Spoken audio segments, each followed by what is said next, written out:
Hello there, welcome to the Glow Up Method. This is the place where we discuss all things life transformation, personal growth, self-discovery, exploring exactly who it is we are on this pursuit to live a life that you are proud of. Hello, my name is Natasha, and I am so truly blessed and honored to be your host today. Oh my goodness, I am operating on like 2 hours of sleep, if that. I have had so many exciting things happen to me within these last 24 hours that I just could not even sleep last night. My stomach was abuzz. I was tossing and I was turning and I was kind of like getting annoyed for a second. Like, I only have this many hours sleep. Now I only get this many hours sleep. And then I finally just surrendered and was like, hey girl, you got a lot of exciting things that are coming up, and it makes sense why your brain is on overdrive. And that cup of coffee or two that you had at 1, that probably didn't help. But cheers to you. Otherwise, I'm going to sleep again tonight. Gotta love my free gym coffee from Pete's over here. So exciting news. My loan is about to go through. I signed my documents today. I found this out last night and it was like, oh, your documents are here. Next thing you know, can you meet with somebody at 1? Heck yes, I can. Before you tell me no, we are signed, sealed, and delivered. So I will have my funding soon. And what this means, you guys, is, yeah, I'm borrowing a lot of money. Number 1, that has to be paid back. But number 2 is I am seeing, and you are along with me on this journey to see this front row seat of my experience of living out another dream of mine. And yeah, who cares? It's not about me, but I love to tell these stories because I really hope they motivate and inspire you to find the yeses. And it's so easy to see all the no's. You know, I was talking with my daughter and she's, bless her heart, been looking so hard, high and low, submitting applications, LinkedIn, Indeed, whatever you name it, recruiters. She's doing everything right and nothing has worked out. The economy is a tough little booger. She has, changed her, ideal job to I'll take that job. And, as she was talking yesterday, she kept going back to this whole concept of what she would really like to do. And she'd really like to work on these creative projects of her own, kind of like how our family is. In hindsight, we are a long line of people who do not work for someone else.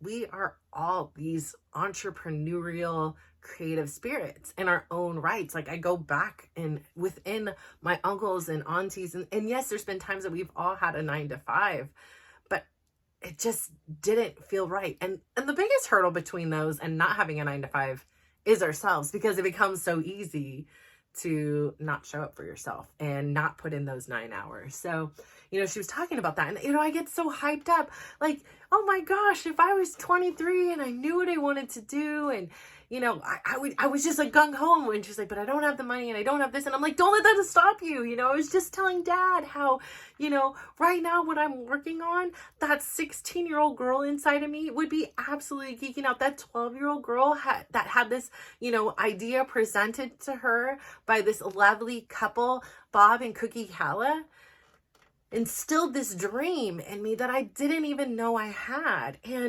And it stuck with me, and it's been a part of me. And when I talked to my uncle about it when I was 16, he was like, you can do it. Like, why are you telling me all the reasons you can't and all the obstacles? Like, money isn't an obstacle, but yet I always made it an obstacle. I always felt unworthy of it, undeserving of it. I felt that it was just this thing that, caused trauma and caused arguments, and I just had this really unhealthy relationship with it, and this scarcity, in a sense, mindset that there wouldn't be the resources or tools available. And what this has taught me is there are so many options out there. Like, yeah, there may be 20, 30, 40, 100, 200, 500 no's, but all you need is that one yes. And for me right now, it's funding. But for you, it might be something different. And so I was so hyped up about encouraging her, like, don't let the money be the thing that stops you. And, she didn't want to hear it. And I honor that. And she's like, I'm not in a sprint, I'm in a marathon. And I honor that. That's her process. And I just wanted to say, like, don't let money be what stops you from living your dreams. Don't let money be what stops you from spending your time doing things that make you feel really proud. And so, hearing her was like seeing this younger version of me. And sometimes not that much younger. Sometimes it was like as long as a few months ago, which is why I've waited 5 years to do this project, is I just couldn't see the whys. I couldn't see the whys. I couldn't see the hows. And this is just that validation. I love examples, analogies, metaphor, all that stuff. It helps me visualize. It helps me to see. This is something tangible. This is something that I can say, yeah, like I can relate to this situation because I got a lot of no's, but I got that one yes I needed. And now it's go time. I've spent a lot of this time deciding in my brain what it is I want to do. And I've also surrendered to the fact that I'm not a professional in this realm. And that while I do have some ideas, I'm pretty open to what other possibilities there are. I understand that if I go into this with this clear and I want it this way and it's regimented, I'm going to have some blinders on. And when I have blinders on, it makes it really hard to shift. It really makes it really hard to pivot and adapt because things happen. Lives, as you all know. And so I just have had that going on. I have less than 2 weeks away. I'm having this surgery. And again, this is a mental thing because I'm so proud of the fact that I've achieved all I have in my health journey on my own. I didn't rely on the surgery and I didn't rely on diet medicines and all those things. And there's nothing wrong with them. It wasn't for me. I understood for me, I needed to adapt my lifestyle, that if I would have a surgery or if I would do some diet medications or diets or any of those things, the thing that wouldn't change was always going to be with me. And that was me. I needed to pivot. I needed to adapt. I needed to make alterations. I needed to hurt. I needed to rejoice. I needed to experience all that to have my why every day. I have that larger photo of me hanging up on my wall and people don't understand it. But like I say all the time, I am the most proud of that girl because she had everything to lose. She had the weight to lose. She had all those burdens buried into my soul and into my hips and body where she stored all those trauma. She had no confidence. She really didn't even believe that she could do it. And so I give her, that version of me, like the most props ever because she did it. She made the hardest choice of them all to start. After that, momentum keeps going and it just becomes a part of who you are. It's not a consideration if I'm going to do my 10,000 steps. It's when am I going to do my 10,000 steps? I mean, here we are. It's 4:03 p.m. I'm at 8,326 steps for my day. And yes, that's ebbed and flowed. You've heard on here. There's been times when I've done 20,000. There's been times I do 30,000. There's times I do 15. There's times I do 10. I need to adapt where I am, what's going on in my life. I have a lot of things going on that I am not even going into bed until 12, 1 o'clock, and I'm working until that time. And sometimes it's on the computer, and sometimes it's work that's being done in here. And I have a lot of different things I'm juggling on top of being a mom, on top of, figuring out this new relationship with my husband of 25 years. It's a lot of financial burdens. There's a lot of things going on. There's 4 people, 3 adults and 1 late teenager living within my house. That has its own, special je ne sais quoi it brings to it. And learning how to adapt to parenting adults. And, you want to be like, hey, you didn't replace the toilet paper, or you left me with 2 sheets of the toilet paper. Like, I am so kind as to purchase the toilet paper. The rule is you use the last of it. you bring a new pack upstairs if there's no more pack, or you replace it. And so, you know, I get dumbfounded. I'm like, you know, I'm working my tail off here, and you mean to tell me you can't replace a freaking pack of toilet paper? That I walk into the toilet paper as the buyer of the toilet paper, as the buyer of the water that you are going to flush the toilet with, and you can't even have this respect. So yes, it comes with some challenges. It's not all hunky-dory over here. You've got kids flying in. You got kids flying out. I got one kid today. He's flying in New York. On Monday, I have another kid flying out to Kansas.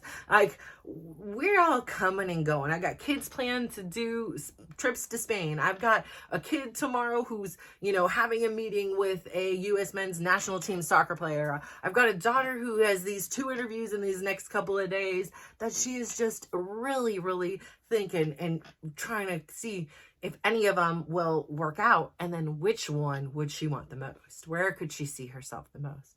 So there's a lot going on. And then you got Chris, and then you got me trying to adapt to everything, and I'm not sleeping, and it's no surprise. And so then, of course, yesterday, you know, I was like, you know, I haven't spoken to my dad in a while. I get out of the gym, had a great time.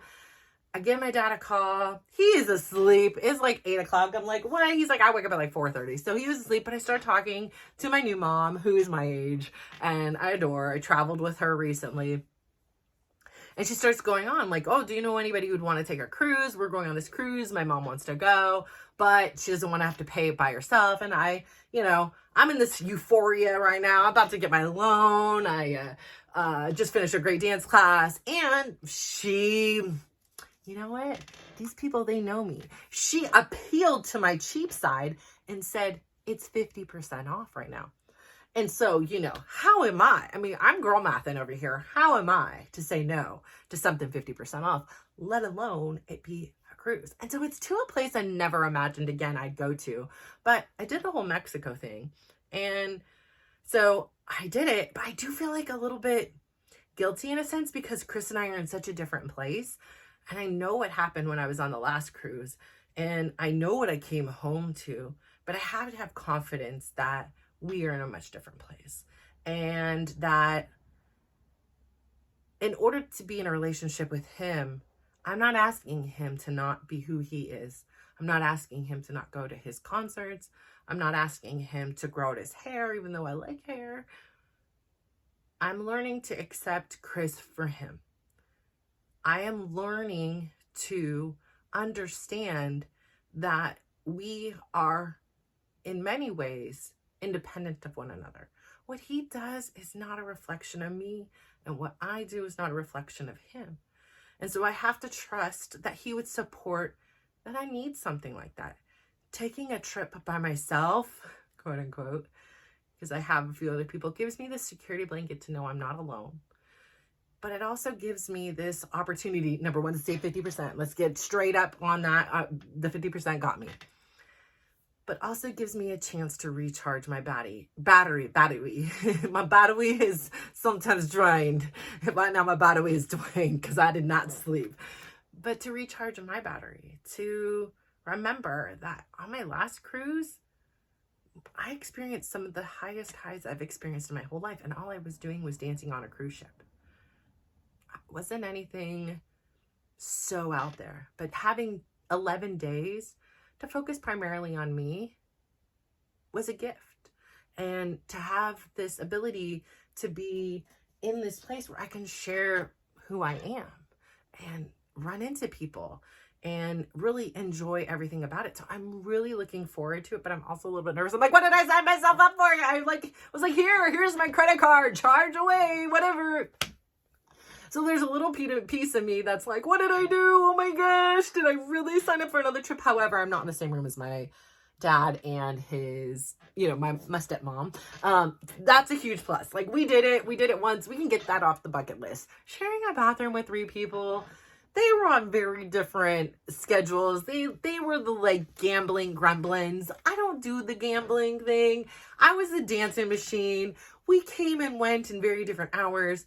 This lady, she's just a bundle of energy. Even though she is a mother, she could literally be my mom because she has a daughter that's born the same year as me. So I say all this to say, I am, again, going on another cruise. And, you know, hopefully my son will win a trip to Spain and I'll be going to Spain. And I really want to take a portion of this funding to tell my kids thank you, to maybe perhaps have, in a sense, this one last hurrah before everybody does get these full-time jobs that put some limitations on them. I want to say thank you for putting up with me. I know that my lack of boundaries in life really benefited them. And still, when it comes to them, the boundaries get a little gray. But I love them. And I learn so much from them, even when they're irritating me, you know? I'm often the villain in my daughter's story, but I've also been the heroine in it too. And so I know she's in an interesting time in her life, and she may not always agree with my decisions and why I'm doing things. And I can't expect her to. She's never lived my lived life. And I've never lived hers. And so I have to see her with grace. And I have to understand that I love her against all things. And there's going to be things that she does that I am enamored by. And there are going to be things that I do that she does that kind of make me cringe. And again, it can make me feel sad that, you know, I hear her and I can't even imagine her sitting in an office because she's just this creative, loving soul. And I can see her, and I wish she can see her through my eyes to see how magnificent she is and that she's capable of doing so much more than she ever dreamed. And so I think about this too, because, you know, I always had this connection. You know, I've had, as I've shared on here before, money has been a real difficult thing within our family dynamic. You know, my brother doesn't talk to me anymore because I refuse to give him and his kids 50% of my inheritance, even though my uncle was alive, and very explicitly my uncle and aunt said no, that he does not deserve a penny. But he wanted me to make a decision that went against their wishes. And had it been a few years before this event had happened, I would have done it. I would have begged for that relationship. I would have feared the abandonment. And I pledfully, longfully, in a 12-paragraph essay, said it in the most eloquent way I possibly could. And I got hate for it. I got, nobody ever loved you in the first place. You're a terrible person. You know, where were you when this happened? And that's okay. And so what I've learned today is that may have happened. And the situation with my sister, where I sold 2 of the Taylor Swift tickets because my daughter didn't really want to go, and because I didn't have anybody else to take the other one, and I made some money, and I had offered to share that money with her, even though I didn't have to. And I offered to take us all on a girls' trip, even though I didn't have to, and yet it still wasn't enough. And she's took that as, I'm not going to be a part of your life anymore. And even if I did make some money out of it, I let that girl live here for years without paying rent, eating our food, gave her a room and put all 4 of my kids in one room. I've done a lot for her. And so what I've realized is those situations surrounding money depleted me. I was constantly giving, yet I wasn't receiving. And it doesn't have to be I'm receiving one for one. And so what I learned today in my coaching Q&A was why someone does it. I almost felt guilty because I'm not paying for this. And this woman, she's making beautiful. I mean, she's making a workbook. It looks lovely. She's taking her time. She's thinking of things to talk about. She's not just like, oh, okay, like me, I'm sitting down here and I'm just shooting the shoomies. I don't know what you want to say. Shenanigans, you know, and then she's taking the time to make sure she shows up to the Q&A. And it was just her and I. And how lucky am I? Like, I'm here getting private one-on-one coaching because the other 19 people were unable to attend. And I really want to take that and own that. And I told her, I'm like, I almost feel guilty that I'm not paying you and I'm not giving you something in reciprocation for this time that you're giving to me. You know, like, I may not know my worth. I may not know and have this unhealthy relationship with money and things like that. And she helped me to reframe this and look at it so differently and explain it as an exchange of energy versus it being this thing that I'm depleting her. She's like, you're giving to me just as much as I'm giving to you. I'm learning and I'm adapting, from you, from your feedback, from your energy, from your willingness to be here. And it made it feel like this symbiotic community harmonious thing where it wasn't I'm just taking. I don't ever want to feel like that, because good people don't just take, right? Good people take and they receive. And I could sit here all day and just talk to you guys and hopefully you take something away, and I have no problem with that. I'm not asking for you to give me anything in return. Maybe a like, maybe a comment, or maybe not, maybe a subscribe. But what I really hope you take from it is something that touches you here, that something I say will trigger something within you, because that's what it's about. This is your journey. Yes, I tell my stories. This is not meant to be just a monologue.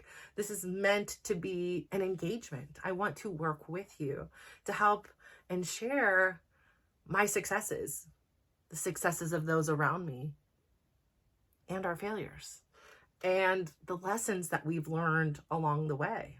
And so I say all this to say, I keep forgetting I am down to 20 minutes now. So it is time for me to go. And I would love to say this to you. Please, please, please. Most important, if you do nothing else today, please commit to this. Go out there and give yourself a huge smile, whether it be in the mirror, in the rearview mirror, in your phone, whatever it is. Just take a moment, look yourself in the eye, and give yourself a big smile. Then I'd love for you to give yourself a compliment. For me, I would love to compliment myself today on my vulnerability, that I have the courage to share my story unapologetically, authentically, and let it be, let it be. I would then ask you to just, let's one up it a little bit. Let's also go out there and give somebody else a smile, give somebody else a compliment, and just watch how they glow up and we grow and glow together. So thank you so much for tuning in today. Bye.